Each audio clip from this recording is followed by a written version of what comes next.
새해 마지막 날에 함께 모여 예배하게 하신 하나님께 감사의 영광 올려드립니다. 우리 서로 사랑의 살아가도록 하겠습니다. 사랑합니다. 축복합니다. 감사합니다. 다시 한 번 더 인사하겠습니다. 새해 복 진짜로 많이 받으세요. 그냥 받으시면 안 되고 진짜 많이 받으셔야 합니다. 예수님이 우리와 함께 하십니다. 혹시 성도님들 글쓰기 해보신 적 있으세요? 글쓰기 이제 학교 다닐 때나 뭐 이럴 때 해볼 수도 있고 한번 해봤으면 좋겠다라는 생각도 해보시고 있을 겁니다. 성도님들도 성도님들이 지금까지 살아온 인생을 한번 책 한 권을 쓰면 전집 한 권 나올 수도 있어요. 10권, 20권 이렇게 쓸 이야기가 많이 있을 겁니다. 글을 쓰는 것 쉽지 않지만 만약 써본다면 어떤 주제로 글을 써보시고 싶으신지요? 내가 쓰는 책에 어떤 내용이 들어갈까요? 글쓰기를 할 때 여러 가지 중요한 것들이 있겠지만 주제를 정하는 것이 상당히 중요합니다. 주제를 정하지 않으면 글이 방향을 잃고 방황하다가 결국 아무런 주제가 없는 글이 되고 맙니다. 또 글을 쓸 때 문장 구호를 잘 써야 돼요. 문장에서는 똑같은 글인데 끝에 좀 마침표를 찍느냐 물음표를 찍느냐 느낌표를 찍느냐에 따라서 그 글이 전혀 다른 글이 됩니다. 예를 들어서 밥 먹었어요 하고 마침표 찍으면 먹은 게 되는데 밥 먹었어요 하고 물음표를 하면 먹었는지를 물어보는 글이 됩니다. 이처럼 마침표도 잘 찍어야 돼요. 그런데 마침표를 언제 찍느냐? 문장이 완성되었을 때. 이 글은 끝났습니다. 이제 이 글은 더하거나 뺄 필요가 없습니다 라고 할 때 마침표를 찍는 겁니다. 왜냐하면 마침표를 사용하는 순간 문장이 끝이 나기 때문입니다. 그래서 마침표를 제대로 찍어야 합니다. 마침표를 맞춰야 합니다. 그래서 좋은 글은 마침표를 제대로 찍은 글이기도 합니다. 이것은 우리의 신앙의 여정에서도 마찬가지입니다. 한 해를 마무리하고 새해를 시작하는 이때에 지난 한 해를 글로 표현해 본다면 어떻게 표현하시겠습니까? 지금 한번 떠올려 보실래요? 내가 지난 한 해를 한 문장으로 요약한다면 어떻게 할 수 있을까? 다사다난했던 한 해, 아니면 은혜가 넘쳤던 한 해, 감사가 넘쳤던 한 해, 이런 것도 될 수 있을 것이고 참 재미있었다라고 할 수도 있을 것이고 여러 가지 성도들 나름대로 한 줄로 표현할 수 있는 방법들이 있을 겁니다. 녹정교회의 2023년을 한 문장으로 쓴다면 바로 이것입니다.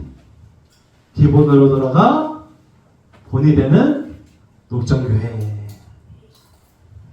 우리가 2023년을 시작하면서 기본으로 돌아가 본이 되는 교회를 되자고 표현을 선언하고 그 기본 십자가를 붙잡자 예수 그리스도로 돌아가자 라고 말씀드리고 한 달 한 달 주제를 정해서 예배나 성령 또 빛 이런 여러 가지 주제를 가지고 기본으로 돌아가기 위해 힘을 썼습니다.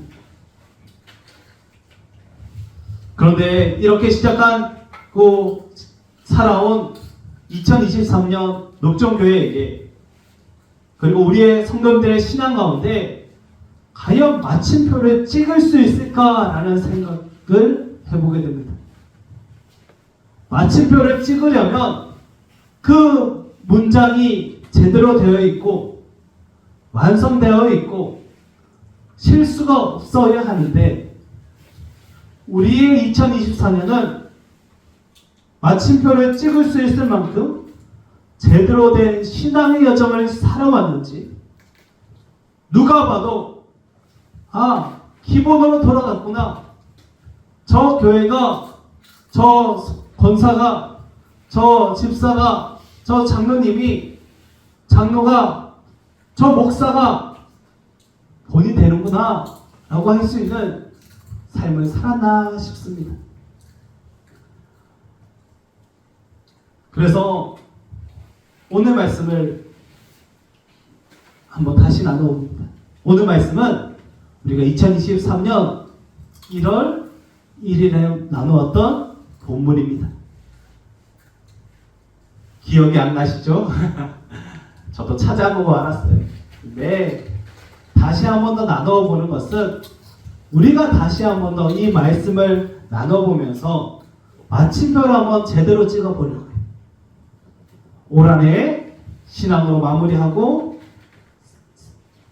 믿음으로 다시 정돈하며 새해를 힘있게 시작해보려 합니다. 말씀을 통해서 한 해를 믿음으로 마무리하며 새해를 힘있게 시작하는 우리 모두 되기를 소망하고 축복합니다. 글을 쓸 때 가장 먼저 해야 할 게 무엇일까요? 물론 종이랑 연필 준비해야겠죠. 그런데 뭘 쓸지를 정해야 합니다. 주제를 정해야 합니다.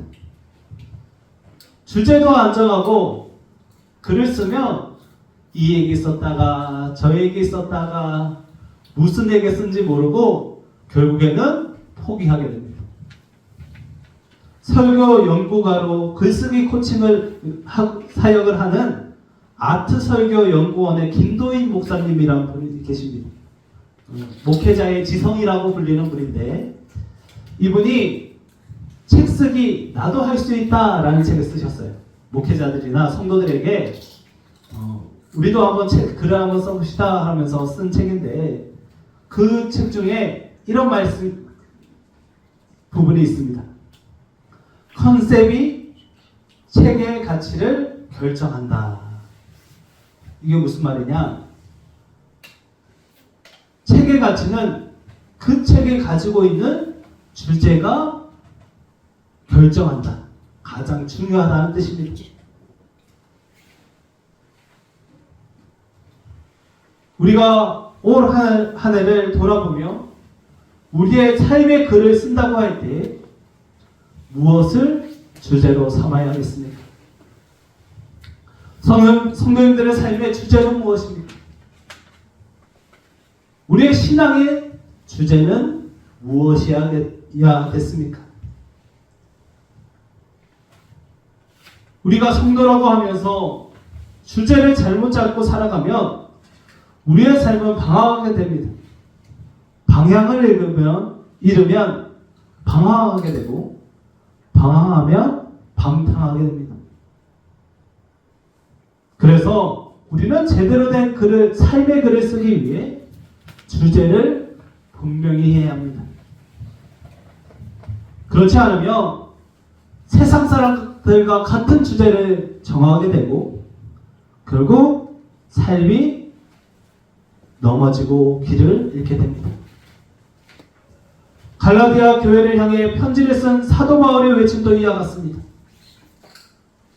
갈라디아서를 오늘 우리가 6장 14절 말씀을 읽었는데 이제 6장 말씀이 끝나가고 있어요.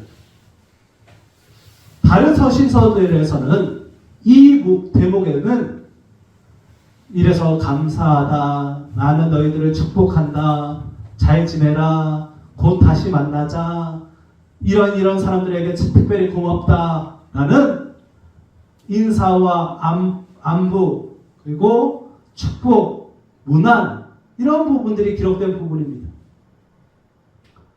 그런데 갈라디아서는 마지막 한 절을 제외하고 그런 부분이 없고 전체 내용을 다시 한번 언급하면서 정리하고 있습니다. 그 이유는 갈라디아 교회에 큰 위기가 있었기 때문입니다. 다른 말 할 시간과 여력이 없습니다. 문제를 해결해야 했습니다. 그 문제가 무엇이냐? 예수 그리스도의 십자가만으로는 부족하다는 사람들이 생겼습니다.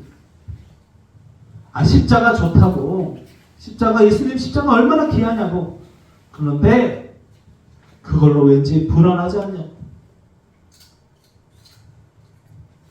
할례를 받아보라고, 율법을 지켜보라고. 그러면 우리 구원이 얼마나 단단할 수 있겠냐고 사람들을 유혹하기 시작합니다. 그런데 이러한 유대 율법주의자들, 십자가 더하기 율법을 이야기하는 사람들이 차츰 늘어나더니 예수님의 십자가면 충분합니다, 완전합니다 라고 말했던 사람들이 조금씩 흔들리기 시작합니다. 생각해보니까 믿는 것만으로 뭔가 부족합니다. 뭔가 나도 받은 은혜가 있는데 사람이 도리가 있지, 그래도 뭔가를 조금 더 해야 될 것 같다는 생각을 하게 됩니다.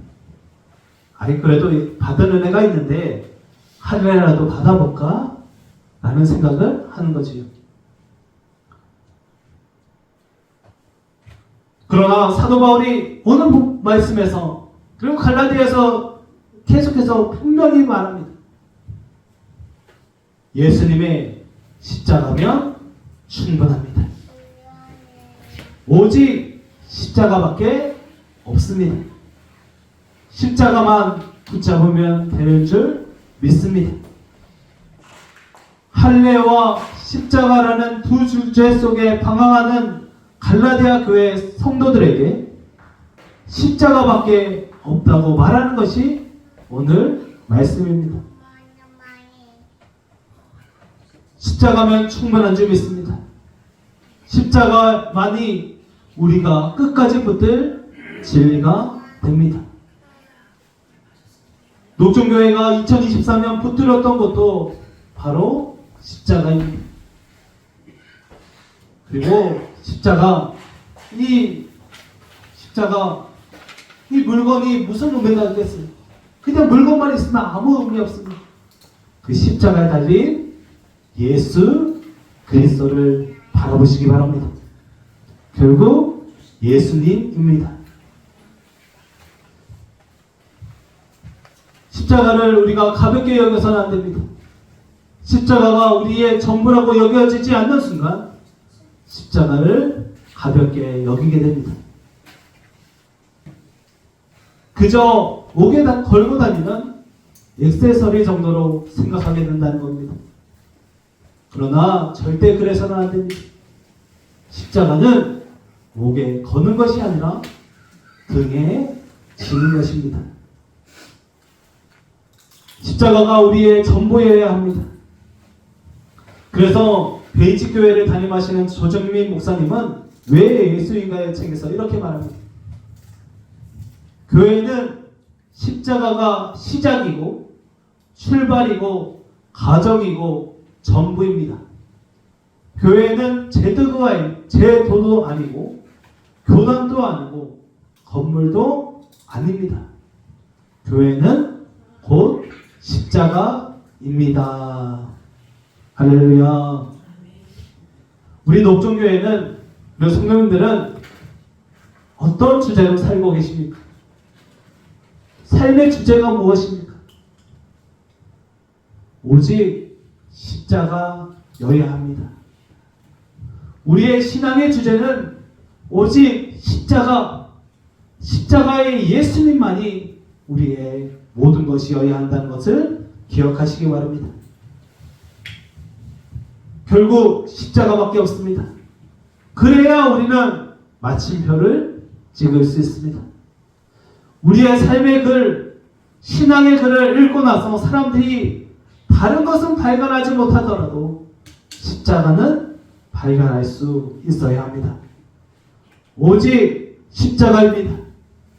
십자가만을 우리의 삶의 주제로 삼고 십자가로 마침표 찍는 2023년 되기를 소망하고 축복합니다.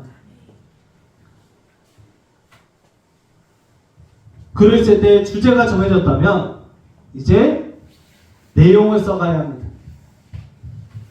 그런데 주제에 대한 확신이 없으면 글을 쓸 때 이리 써볼까 저리 써볼까 하다가 길을 잃고 삼천포로 빠져서 돌아오지 못하게 됩니다. 책을 읽다 보면 제목도 신선하고 이렇게 재밌는 제목을 적었네 싶은 책도 있습니다. 그리고 책을 살 때 좋은 방법 중에 하나가 목차를 보는 겁니다. 이렇게 서론, 본론, 결론 1, 2, 3 이렇게 해서 어떤 글이지 하고 이렇게 한번 보면 좋은 책을 고를 수 있습니다. 또 하나 방법이 있는데 이것은 제가 아는 목사님이 알려준 방법인데 책의 3분의 2 지점을 한번 읽어보는 겁니다. 처음 서론도 좋고 잘 가고 결론도 잘 냈는데 3분의 2 지점이 딴소리하는 책들이 있다고 합니다. 주제에 대한 방향성을 잃어버린 겁니다. 딴소리하다가 겨우 길 찾아와서 결론을 내고 있는 겁니다. 그런데 우리의 신앙도 마찬가지입니다. 우리도 십자가에 대한 확신이 없으면 어느 순간 십자가가 아니라 십자가에 대한 예수님이 아니라 다른 소리 하게 됩니다. 예수님 믿으면 십자가가 당장 떠올라야 하는데 다른 것이 먼저 떠오르다가 방황하고 딴소리 하다가 십자가 이야기 한다는 것입니다. 그래서 십자가에 달린 예수 그리스도가 아니라 다른 무엇인가로 사람들에게 예수님을 소개하게 됩니다. 전도할 때 어떻게 전도하시나요? 예수님 믿으면 복 받아요. 예수님 믿으면 만사 형통이에요. 믿으십니까? 물론 맞는 말입니다. 예수님 믿으면 복 받지요. 만사 형통이지요. 그런데 우리가 가장 먼저 할 이야기는 아닙니다. 왜냐하면 예수님 믿어도 어려움이 찾아올 때가 있습니다. 예수님 믿어도 아플 건 아프더라고요. 힘든 건 힘듭니다. 예수님 믿고 나서 정말 삶에 아무 문제가 없으셨습니까? 아무런 어려움이 없으셨는지.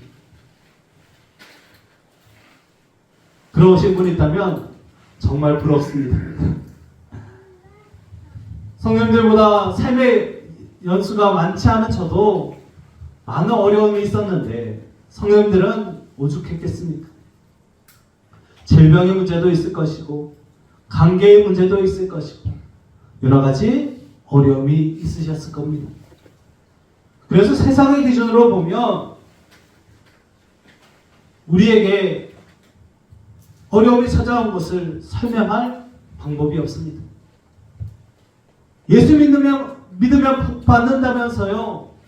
예수 믿으면 아무 문제 없다면서요. 이게 뭔가요? 라고 물어봤을 때 무엇이라 답하겠습니까? 그럴 때 우리는 바로 십자가를 이야기해야 합니다. 예수님은 십자가라. 십자가에서 우리의 모든 죄의 문제를 해결하셨고 십자가에서 우리를 살려주셨고 십자가에서 우리에게 영원한 생명을 주셨고 십자가에서 우리를 하나님 자녀 삼아 주셨다고 이야기할 수 있어야 합니다. 그리고 십자가 예수 그리스도를 믿는 사람들과 영원히 함께 해주신다는 것도 이야기할 수 있어야 합니다. 이것을 전하면 사람들이 부담스러워할 수도 있습니다. 그리고 거부할 수도 있습니다. 예수님 믿는 시대에도 십자가 하면 가장 혐오스럽고 저주의 상징이었습니다.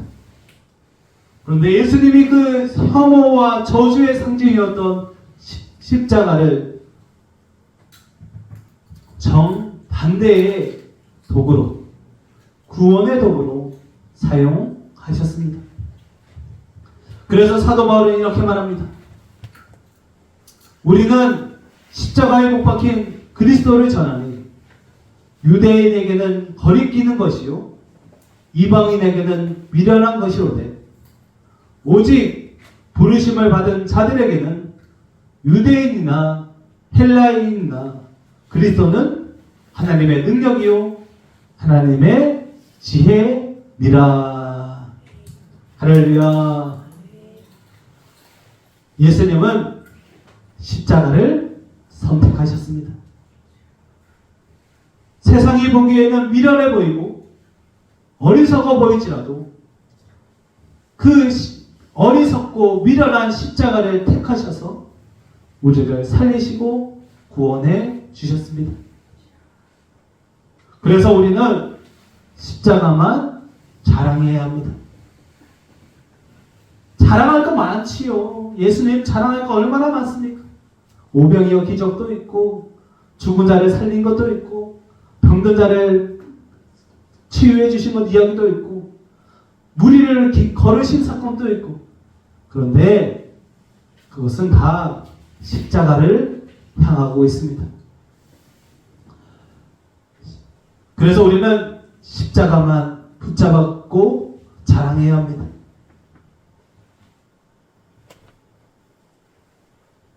우리가 다른 사람들에게 십자가를 자랑하고 내세우려면 우리가 먼저 십자가에 대해서 확신해야 합니다.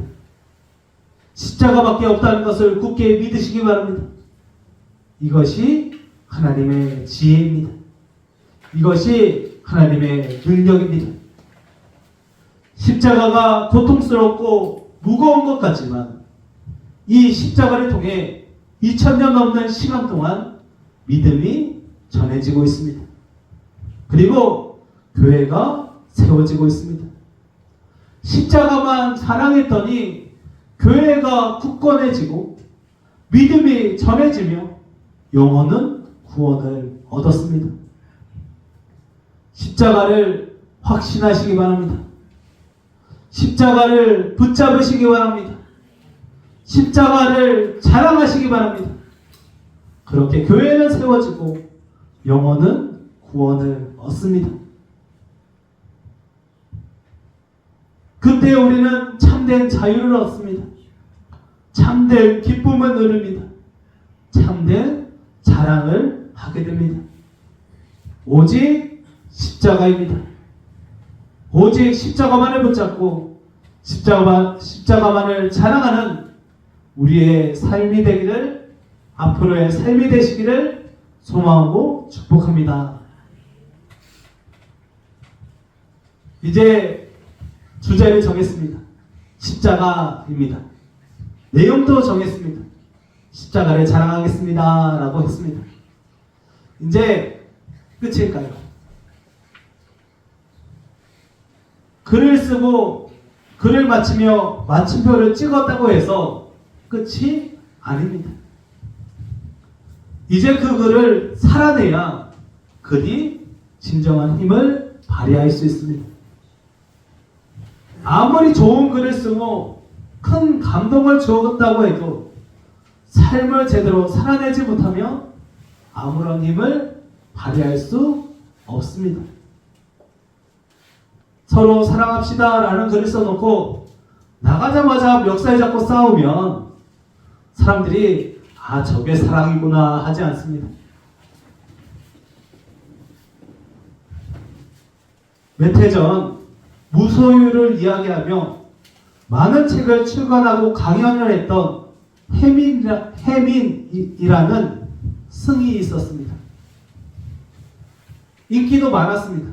텔레비전을 틀면 나오더라고요. 그래서 유명하고 책도 많이 팔렸습니다. 무소유를 강조했기 때문입니다. 우리가 이해하는 무소유라고 한다면 소유에 대해서 집착하지 않고 자유하고 또 아무것도 가지지 않는 삶, 그러면서도 기뻐하는 삶을 떠올리게 됩니다. 그런데 이분이 지금은 텔레비전에 나오지 않습니다. 책도 더 이상 나오지 않습니다. 왜일까요? 그분이 한번 텔레비전에 나왔는데 자신이 어떤 삶을 사는지를 보여준다고 한번 텔레비전에 나왔습니다. 그런데 아침에 일어나서 이렇게 따뜻하게 차를 한 잔 내려놓고 책을 읽는 모습이 나왔는데 앞에 남산이 보입니다. 그럴 수 있지요. 서울에서 사니까 남산 보여야죠. 그런데 그분이 사는 집이 8억이 넘는다고 합니다. 그런데 작아. 본인 집이라고 합니다. 그리고 삼청동에 땅값이 비싸기로 유명한 삼청동에 건물주로 세를 받고 지내고 또 인세도 받고 또 그 건물도 자신이 운영하는 복지재단에 이렇게 팔면서 시세 차익을 누리기로 했다고 합니다. 또 차도 좋은 차 타고. 그러고 이야기하시는 것이 무소유. 그리고 무소유에 대한 책도 쓰고 강연도 합니다. 책을 읽어보면 불교가 아닌 기독교인인 제가 봐도, 목사인 제가 봐도 책을 참 잘 썼다라고 감동도 있고, 기독교에서는 어떻게 하면 무소유를 실천할 수 있을까라는 고민을 하게 하는 책이었습니다. 그런데 삶은 전혀 달라서 사람들이 풀소유, 가득 찬 소유라고 조롱하기도 했습니다. 아무리 좋은 주제와 내용을 가지고 글을 쓰더라도 삶이 따라오지 않으면 글은 힘을 잃습니다. 우리라고 다를까요? 그 사람들, 그러니까 불교가 안 된다고 우리가 손가락질 할 수 있을까요? 말씀을 전하는 저부터도 소유에서 자유하지 못한 모습을 발견하게 됩니다. 물론 하나님이 부어주시고 허락하시면 사용하고 누릴 수도 있어야지. 그런데 그것에 집착하고 그것에 즐겨하고 그것에 끌려 살아가서는 안 됩니다.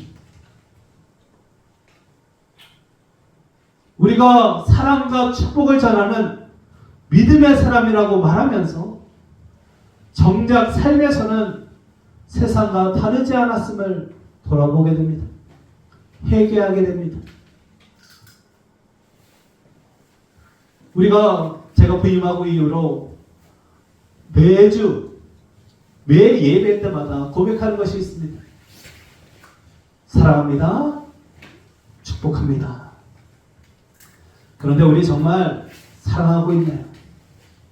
정말 축복을 빌어주고 있는지? 그렇게 살아가고 계시는 줄 믿습니다. 아멘. 그런데 혹여라도 우리의 삶 속에서 미움과 다툼, 때로는 우울과 어둠이 있었다면 그것은 우리의 말과 삶이 다른 것이요, 신앙의 글과 삶이 다른 것입니다. 그러므로 우리는 회개하고 다시 살아내야 합니다. 우리의 신앙의 주제인 십자가도 마찬가지입니다. 십자가는 결국 살아내야 합니다. 살아내지 못하면 십자가는 아무런 힘이 없습니다. 그저 교회를 표시하는 표지 정도가 되고 기독교인이라는 분위기를 내는 장식품에 불과할 수 있습니다. 예수님은 이렇게 말씀하십니다. 누구든지 나를 따라오려거든 자기를 부인하고 자기 십자가를 지고 나를 따르라. 이 말씀을 우리가 믿고 따라야 합니다. 십자가는 그저 그냥 쳐다만 보고 있고, 그래, 기억만 하면서 내가 기독교인이지 하는 정도의 표식이 아닙니다. 그것도 귀하지만 내 등에 직접 지고 예수님이 가신 길을 따라갈 수 있어야 합니다. 예수님의 명령은 결국 삶으로 나타내라는 명령입니다. 십자가를 지는 것은 나의 과거, 죄악, 모든 악한 것들과 이제는 헤어지고 그 모든 것이 죽었음을 선포하는 것입니다. 예전의 나와 단절하고 이제 새롭게 태어나서 예수님으로 살겠다는 고백입니다. 이제 예수님과 새롭게 태어나 새로운 삶을 살아가시기 바랍니다. 우리가 십자가만을 붙잡고 자랑하고 나타내는 삶을 살기로 했다면 그것이 새로운 삶입니다. 십자가에서 우리를 위해 죽으심으로 사랑을 나타내신 그 예수님을 바라보며 우리도 사랑을 나타내고 죄와 싸우기 위해, 죄를 물리치기 위해 죽기까지 하신 예수님을 마음에 새기며 우리도 죄와 한번 싸워보고 거룩하게 살아가는 것이 바로 십자가를 살아내는 것입니다. 이것이 또한 우리가 세상에 대해 십자가를 못 받는 방법입니다. 그렇게 우리는 새로워질 수 있습니다. 다시 시작할 수 있습니다. 우리가 지난 한 해 기본으로 돌아가자고 외쳤는데 이제 본이 되는 삶으로 새로워질 수 있어야 합니다.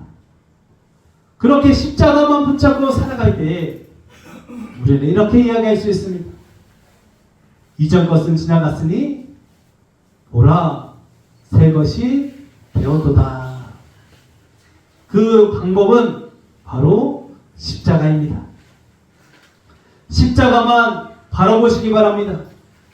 십자가만 붙잡으시기 바랍니다. 그렇게 사랑과 거룩을 삶에 나타내서 새로운 이야기를 써가는 2024년 되시기를 소망하고 축복합니다. 다시 한번 2023년을 돌아보시기 바랍니다. 과연 어떠한 삶을 살아내셨습니까? 우리의 삶을 단 한마디로 요약하자면 무엇이라 하시겠습니까? 당장 십자가가 안 떠오른다면, 예수님이 안 떠오른다면 우리는 삶의 주제를 잘못 정하고 다른 주제로 삶을 살아왔던 것입니다.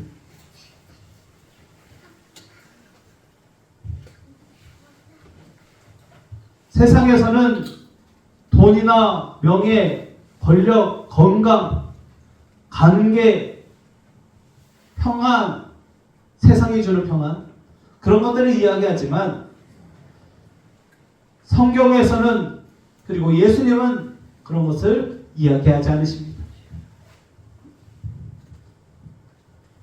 그것은 더해주시는 것입니다. 따라오는 것입니다. 먼저는 십자가여야 합니다. 영화 배우고 작가로 유명한 브래드 페이즐리가 이런 말을 했습니다. 내일은 365쪽의 책의 첫 빈 페이지다. 좋은 글을 써라. 내일 1월 1일은 우리가 다시 한 번 더 365페이지짜리 책의 첫 페이지를 쓰는 날입니다. 내일부터 십자가의 글을 쓰시기 바랍니다. 그래서 우리가 붙잡을 말씀이 이것입니다. 그러나 내게는 우리 주 예수 그리스도의 십자가 외에 결코 자랑할 것이 없으니. 할렐루야. 우리에게는 십자가밖에 없습니다. 오직 예수님입니다. 십자가만이 우리의 모든 것입니다. 십자가에는 예수님의 사랑과 거룩이 담겨 있고 우리를 향한 제사함이 담겨 있습니다. 교회의 근본이 담겨 있습니다. 그러므로 끝까지 십자가 붙잡으시기 바랍니다. 십자가 붙들고 어떠한 고난과 역경이 다가와도 묵묵히 예수님 따라가시기 바랍니다. 십자가 붙잡아야 우리가 다시 일어날 수 있습니다. 오직 십자가입니다. 지난 한 해 기본이 되는 십자가로 돌아가 십자가 붙드는 성도의 본이 되기를 꿈꾸었습니다. 이제 날마다의 삶에 십자가를 나타내시기 바랍니다. 이제 내년에는 새로운 표로 가지만 그 표의 뿌리에는 그리고 중심에는 여전히 십자가가 서 있습니다. 사람들이, 믿지 않는 사람들이, 우리 녹전리 주민들이 십자가가 무엇일까요? 라고 물어봤을 때, 그러니까 그 사람들에게 십자가를 한번 떠올려 보세요 라고 했을 때 녹전교회의 첨탑을 떠오르는 것이 아니라 우리 성도님들의 삶을 떠올릴 수 있어야 합니다. 아, 십자가 하니까 우리 옆집에 사는 누구 권사님이 떠올라요. 권사님이라는 친구들이 모른다면 누구 엄마 떠올라요 라는 말이 나올 수 있었으면 좋겠습니다. 그러기 위해 오늘 하루가 가기 전에 올 한 해 나의 삶을 한 문장으로 한번 정리해 보시기 바랍니다. 나 누구누구 권사의 2023년은 무엇이다 라고 정리하고 표현해 보시기 바랍니다. 내가 가장 중요하게 생각하고 나를 기쁘게 하고 설레게 한 것이 무엇인지를 떠올려 보시고 그것이 예수님이 아니라면 그 자리에 십자가가 있게 해달라고 기도하는 한 주간으로 삼아 보시기 바랍니다. 새해를 시작하며 이번 한 주간 예수님 자랑하는 한 주간으로 또 보내시기 바랍니다. 이것이 두 번째 실천 사항입니다. 이번 한 주간 나 지난 한 해 동안 예수님 때문에 행복했다고, 그리고 올 한 해도 예수님 때문에 행복할 거라고 이렇게 말하고 다니는 한 주로 삼으시기 바랍니다. 가족에게, 이웃에게 예수님 자랑하시기 바랍니다. 그리고 결국 세 번째, 내 삶이 변화해야 해요. 내 삶이 변하지 않으면 아무런 힘이 없습니다. 내 삶의 주의제가 십자가라고 아무리 외쳐도 삶이 안 따라오면 사람들은 외면합니다. 그러나 내 힘으로는 할 수 없습니다. 그래서 또 기도해야 합니다.